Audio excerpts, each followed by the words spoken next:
میں علامہ اقبال جیسی شخصیت پیدا ہوئی ہے. یہ ساری چیزیں جو ہے یہ در حقیقت اشارہ کر رہی ہیں کہ یہ ملک مشیت ایزدی کے کسی طویل سلسلے کی ایک کڑی ہے، اور وہ سامنے آ گیا تھا کہ سن 47 میں یہ قائم ہوا ہے، اور پورے 9 مہینے بعد 14 اگست اور 13 مئی 14 اگست سن 47 اور 13 مئی سن 48 پورے 9 مہینے بعد اسرائیل عالم وجود میں آ گیا. اللہ تعالیٰ نے اس عالمی بیماری، اس کے لیے جو علاج ہے وہ پہلے پیدا کیا ہے. جیسے کہ حدیث میں آتا ہے ما انزل اللہ من دائن الا انزل لہ دوان. اللہ تعالیٰ نے کوئی بیماری ایسی نہیں اتاری کہ جس کا علاج بھی نہ اتار دیا ہو. اور جیسے کہ ماں کی چھاتیوں میں بچے کی ولادت سے پہلے دودھ پیدا ہو جاتا ہے، اس کی غذا کا بندوبست پہلے ہو جاتا ہے، اسی طریقے سے اسرائیل کا جو فتنہ اٹھنے والا تھا اس کی سرکوبی کے لیے پاکستان وجود میں آیا ہے. اور آج وہ مرحلہ آ گیا ہے تاریخ کا ایک عظیم موڑ. آپ دیکھیں گے کہ بڑی مشابہت پیدا ہو گئی ہے. ایک طرف بظاہر امریکہ کی مرضی کے خلاف اسرائیلی وزیر اعظم نتن یاہو وہ بڑا ایک غرور کا اور بڑے تکبر کا مظاہرہ کر رہا ہے، اور وہ پورا پیس پروسیس جس پر نہ معلوم کتنا وقت صرف ہوا تھا، کتنی محنتیں ہوئی تھیں، کتنے راؤنڈز آف ٹاکس ہوئے تھے، کبھی واشنگٹن میں ہوئے ہیں، کبھی اوسلو طرز کا کوئی معاہدہ ہوا ہے، کبھی پھر اور اس کے بعد پیشی ہوئی تھی میڈرڈ کے اندر بھی، لیکن وہ سارا پیس پروسیس جو ہے اس کی دھجیاں کر رہا ہے. وہ وقت بالکل قریب نظر آ رہا ہے کہ یروشلم کے مسئلے پر وہاں بٹی دہک اٹھے گی. اور احادیث نبویہ میں جو خبریں دی گئی ہیں کتاب الملاحم کی احادیث میں معلوم ہوتا ہے کہ اب اس کا آغاز ہونے والا ہے. نتن یاہو کو امریکہ کے خلاف جانے کا اصل میں حوصلہ کیوں پڑ رہا ہے؟ اس لیے کہ اسے معلوم ہے کہ فرنگ کی رگیں جہاں پنجہ یہود میں ہے، چاہے کلنٹن ہو یا کلنٹن کا باپ ہو، یہودی لابی وہاں کی اتنی مضبوط ہے، کانگریس میں اور سینٹ میں ان کا اتنا اثر ہے کہ کوئی بھی وہاں شخص بڑے سے بڑا طاقتور اور بڑے سے بڑا اختیارات کا حامل اسرائیل کی مرضی کے خلاف نہیں جا سکتا. یہی معاملہ یہاں نظر آ رہا ہے. بظاہر تو ناراضگی کا اظہار ہوا ہے، لیکن یہ بات اب تو کھلتی چلی جا رہی ہے. حقیقت یہ ہے کہ یہود اور ہنود کا بڑا گہرا لنک قائم ہو چکا ہے، اور یہ بھٹیاں اب دونوں طرف دہکیں گی. میں اس سے پہلے بارہا کہہ چکا ہوں، ملت اسلامیہ تقریباً 150 کروڑ افراد پر مشتمل ہے، لیکن اس میں سے تقریباً 20 کروڑ عرب ہیں. ان کو اللہ نے خصوصی فضیلت دی تھی. یہ تھے کہ جن کی زبان میں قرآن نازل ہوا. خود محمد عربی صلی اللہ علیہ وسلم عرب تھے، انہیں جو فضیلت عطا کی تھی، لیکن بدقسمتی سے اس دور میں آ کر بھی انہوں نے آزادی حاصل کرنے کے بعد بھی اپنا قبلہ درست نہیں کیا. کسی نے ماسکو کی طرف رخ کیا، کسی نے واشنگٹن کا رخ کیا، اللہ اور اس کے رسول کی طرف رخ نہیں ہوا. واقعہ یہ ہے کہ مجرم ہیں. دوسرے بڑے مجرم 150 کروڑ میں سے 10% یہ 15 کروڑ مسلمان ہیں. حالیہ جو سینسس ہمارا ہوا ہے اس کے بعد اندازہ ہو رہا ہے کہ یہاں کی آبادی 15 کروڑ ہو چکی ہے. 10% امت مسلمہ کا مسلمانان پاکستان ہے، اور یہ اس اعتبار سے کہ اسلام کے نام پر ملک بنا کر نصف صدی گزار چکے، لیکن یہاں پر اسلام کا بول بالا نہیں ہوا، کتاب و سنت کی بالا دستی کر اعلان نہیں ہوا. دستور میں ساری اسلامی دفعات موجود، لیکن اس کے ساتھ ہی ایسے خلا موجود، چور دروازے موجود کہ کوئی دفعہ بھی مؤثر نہیں ہے. یہ منافقت کا پلندہ لے کر ہم چل رہے ہیں اس دستور کو، اس دستور مملکت پاکستان کو. لہذا واقعہ یہ ہے کہ یہ بھٹی جو ہے اب ہماری آزمائش کے لیے آگ آد ابراہیم ہے، نمرود ہے. کیا کسی کو پھر کسی کا امتحان مقصود ہے؟ اس لیے میں نے وہ آیت بھی آپ کو سنائی، وَلَنَّبْلُوَنَّكُمْ بِشَيْءٍ مِّنَ الْخَوْفِ وَالْجُوعِ. آج کی صورتحال پر غور کیجئے، کس درجے یہ الفاظ ہمارے جو ہیں وہ ثابت ہو رہے ہیں اور جس اپلائی ہو رہے ہیں. ایک خطرہ پیدا ہو چکا ہے. واقعہ یہ ہے کہ کوئی کرائسس ہو، کوئی خطرہ ہو، کوئی اندیشہ ہو تو قوم جاگ جایا کرتی ہے. اور اس کے بعد حقیقت یہ ہے اگر ہم نے جرأت کر لی، اور مجھے یقین ہے کہ ہو جائے گا، کچھ لیت و لال ہے، کچھ تاخیر ہے، حکومت کے کچھ اعلانات دو طرفہ سے بھی آ جاتے ہیں، لیکن مجھے یقین ہے یہ دھماکہ ہوگا، یہ مشیت ازدی ہے، یہ شدنی امر ہے، یہ ہوگا۔ اور اس کے بعد یقیناً اس آیت مبارکہ کا دوسرا لفظ ہم پر منطبق ہوگا، وَلَنَبْلُوَنَّكُمْ بِشَيْءٍ مِّنَ الْخَوْفِ وَالْجُوعِ۔ یہاں دوسرا لفظ بھوک کا لفظ ہے، ہم پر سختیاں آئیں گی یقیناً۔ الکفر ملت واحدہ، پوری دنیا امریکہ کی زیر سرپرستی ہمارے خلاف کھڑی ہوگی، ہمارے اوپر پابندیاں لگیں گی، لیکن شاید ہمارے جذبہ ایمانی کو بیدار کرنے کے لیے اللہ تعالیٰ اسی کو ذریعہ بنا دے، اور پھر اس کے ذریعے سے پورے عالم اسلام میں عوامی سطح پر جو ہمدردی پیدا ہوگی پاکستان کے ساتھ، اس کے آثار شروع ہو گئے ہیں۔ کبھی قطر کی طرف سے خبر آ رہی ہے، کبھی الاحرام کا جو ہے وہاں بات سامنے آ رہی ہے۔ معلوم ہو رہا ہے کہ جو بھی پبلک اوپینین ہے پورے عالم اسلام میں، اس کی وجہ کیا ہے؟ میں نے اپنے پچھلے جمعے کے خطاب میں عرض کیا تھا کہ جیسے پاکستان سلطنت خداداد پاکستان ہے، ایسے ہی اس کی ایٹمی صلاحیت یہ بھی خداداد ہے، اللہ نے چھپر پھاڑ کر ہمیں دی ہے۔ ایسا نہیں تھا کہ ہم نے لیبارٹریاں بنائی ہوں، ہمارے سینکڑوں اور ہزاروں سائنسدان ریسرچ میں لگے ہوئے ہوں، نہیں، اچانک اللہ تعالیٰ کی طرف سے ہمیں ایک نعمت غیر مترقبہ عطا ہو گئی ڈاکٹر عبدالقدیر کی شکل میں۔ پھر نہ معلوم کس کس ذریعے سے اس پروگرام کو آگے بڑھانے کے لیے جن پرزوں کی ضرورت تھی، کس کس ذریعے سے وہ پرزے یہاں پہنچے ہیں، یہ بھی خالص خداداد صلاحیت ہے، اور اس کو سمجھ لینا چاہیے کہ یہ ہمارے لیے ایک فرض کفایہ کے درجے میں ہے پوری امت مسلمہ کی طرف سے۔ اس کی وجہ کیا ہے؟ پورے عالم اسلام میں کہیں اور یہ صلاحیت موجود نہیں۔ کچھ ایٹمی دانت نکلنے کا امکان پیدا ہوا تھا عراق میں، آپ کو معلوم ہے کئی سال پہلے اسرائیل کے جیٹس آئے اور اس کی ایٹمی تنصیبات کو تہس نہس کر کے چلے گئے۔ اس کے بعد جو کچھ ہوا ہے خلیج کی جنگ میں، اس کا اگلا پچھلا کھایا پیا سارا اگلوا دیا، اور اس کے لیے جو پابندیاں ہیں شدید سے شدید تر ابھی تک چلی آ رہی ہیں۔ تو اچھی طرح سمجھ لیجئے کہ پورے عالم اسلام میں صرف ایک پاکستان ہے، پوری دنیا میں صرف ایک ملک ہے جو اسلام کے نام پر بنا، پورے عالم اسلام میں صرف ایک ملک ہے جس کے پاس ایٹمی استعداد ہے۔ ان دونوں چیزوں کو سامنے رکھیے تو پھر مشیت ازدی میں مختلف چیزیں جو اللہ تعالیٰ کی اس تدبیر کے اندر موجود ہیں، اس کی کچھ نہ کچھ کڑیاں جو ہے ملتی نظر آتی ہیں۔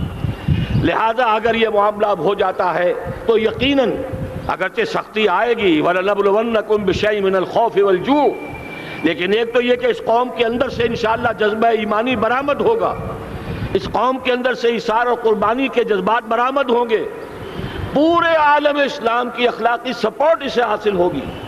اور میں یہ سمجھتا ہوں کہ جیسے نوائے وقت نے بھی بہت اچھا کیا، کل یا پرسوں کے اپنے جو سر وقت پر وہ احادیث شائع کر دی ہیں، جن میں سے دوسری حدیث بڑی معنی خیز ہے۔ حضور نے فرمایا اصابتان احرزہم اللہ من النار، دو لشکر ایسے ہیں کہ جن کو اللہ تعالیٰ نے جہنم کی آگ سے چھٹکارے کا پروانہ دے دیا، وہ لشکر جو ہیں وہ جہنم کی آگ سے چھٹکارا پا گئے، احرزہم اللہ من النار۔ وہ دوسرے لشکر کون سے ہوں گے؟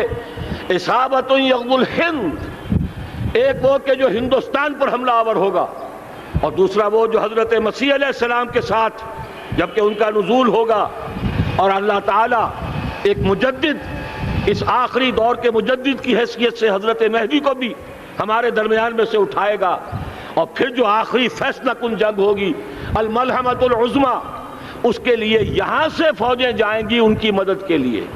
اب ان دونوں فوجوں کو ایک حدیث میں جمع کرنے سے اندازہ کر لیجئے کہ اس کا مطلب کیا ہے۔ یہ علاقہ پاکستان اور اس سے ملحق افغانستان، یہ علاقہ ہے کہ جو اسلام کا گہوارہ پہلے بنے گا، یہاں سے فوجیں جائیں گی، اور دائیں بھی اور بائیں بھی، مشرق میں بھی اور مغرب میں بھی، اور یہیں سے انشاءاللہ تعالی اسلام کا جو عالمی غلبے کا جو وعدہ ہے اللہ کا، کی خبر دی ہے محمد رسول اللہ صلی اللہ علیہ وسلم نے کہ لا یبقى علی الارض بیت وبر ولا مدر الا ادخلہ اللہ کلمۃ الاسلام، اس روئے ارضی پر کوئی گھر بچے گا نہ خیمہ بچے گا جس میں اللہ تعالیٰ کلمہ اسلام کو داخل نہ کر دے۔ وہ حدیث کے جس کے بارے میں فرمایا گیا، حضور نے ارشاد فرمایا، حضرت ثوبان سے روایت ہے کہ اللہ تعالیٰ نے میرے لیے ساری زمین کو سمیٹ دیا۔ ان اللہ زوالی الارض فرأیت مشارقہا و مغاربہا، میں نے اس زمین کے سارے مشرق دیکھ لیے، سارے مغرب دیکھ لیے، لیکن یہ جان لو ان امتی سیبلغ ملکہا ما ذوی لی منہا، میری امت کی حکومت ان تمام علاقوں پر قائم ہو کر رہے گی جو پوری زمین کو لپیٹ کر مجھے دکھا دیے گئے۔ یہ وعدہ پورا ہونا ہے، اور اس وعدے کا نقطہ آغاز یہی سرزمین، اور جیسا کہ ہمیں افغانستان میں آثار نظر آ رہے ہیں، ایک خالص دینی مذہبی حکومت قائم ہو چکی ہے۔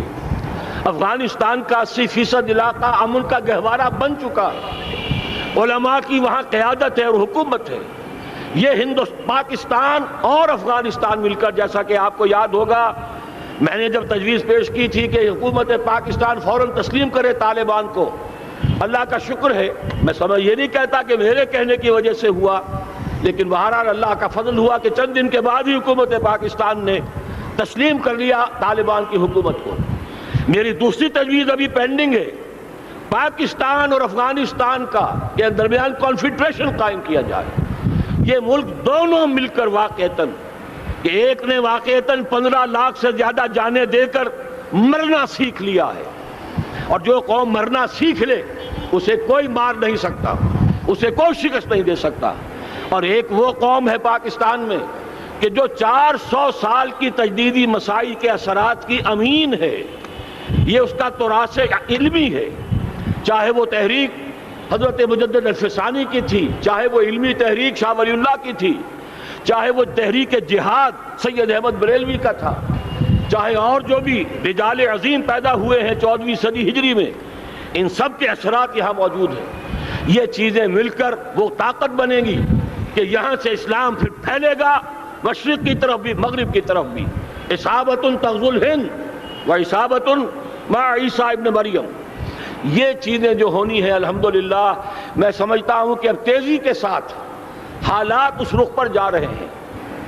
کہیں فرمایا ان ینصرکم اللہ فلا غالب لکم، اگر اللہ تمہاری مدد کرے تو کوئی تم پر غالب نہیں آ سکتا، وَإِن یخذلکم، اور اگر خدا نہ خواستہ اللہ تعالیٰ ہی اپنی مدد تم سے کھینچ لے، واپس لے لے، سلب کر لے، ان یخذلکم، تمہیں چھوڑ دے، فمن ذا الذی ینصرکم من بعد، تو پھر کون ہے جو تمہاری مدد کر سکے گا۔ اس مرحلے پر سیاسی جماعتیں اپنے جو ان کا مزاج ہے اس کے مطابق چاہتی ہیں کہ کیپٹلائز کریں، پولیٹیکل مفادات حاصل کریں۔ بہرحال میرے نزدیک ایک کنسنسس ہونا چاہیے، ایک نقطے کا دھماکہ ہونا چاہیے، اور نمبر 2 اللہ اور اس کے رسول کے ساتھ صلح اور اللہ کی مدد کی ضمانت حاصل کرنے کے لیے کتاب و سنت کی ٹوٹل بالادستی، پورے دستور پاکستان میں کوئی شے اس کے منافی ہو اس کو نکال کر باہر کر دیا جائے، نفاق سے پاک کر دیا جائے۔